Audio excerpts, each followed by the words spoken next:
महाराष्ट्र नागरी सेवा नियमानुसार कर्मचाऱ्यांना रजा रोखीकरणाचा लाभ देणं बंधनकारक आहे. मात्र शासकीय तंत्रनिकेतनमधील सेवानिवृत्त कर्मचाऱ्यांना रजा रोखीकरणाचा लाभ दिलेला नाही. प्राचार्य स्तरावर आवश्यक प्रमाणपत्रासह देयकं सादर न केल्यामुळं गेल्या 2 वर्षांपासून हा लाभ मिळालेला नसल्याचा आरोप सेवानिवृत्त कर्मचाऱ्यांनी केला आहे. त्याच्या निषेधार्थ आज विनायक कुलकर्णी, सुरेश चरापले आणि शिवाजी कांबळे यांनी शासकीय तंत्रनिकेतनच्या प्रवेशद्वारासमोर लाक्षणिक उपोषण केलं.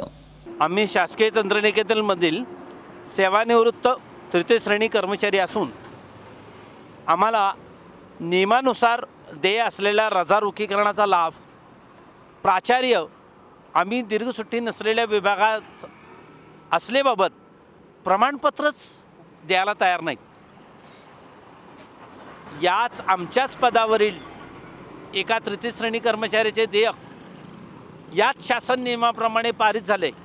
त्यामुळे याच शासन नियमाप्रमाणे आम्ही दीर्घ सुट्टी विभागात नाही असं प्रमाणपत्र द्यायला प्राचार्यांना कोणतीच अडचण नाही. तरी पण ते प्रमाणपत्र देत नाहीत आणि पक्षपातीपणा होत आहे. जर आम्हाला हा लाभ त्यांनी वेळेत दिला नाही तर आम्ही 25 तारखेपासून माननीय जिल्हाधिकारी यांच्या कार्यालयासमोर औषधोपचार न घेता आत्मक्लेश आंदोलन करणार आहे आणि आमच्या जीवितास बरे वाईट झाल्यास प्रशासन जबाबदार राहील.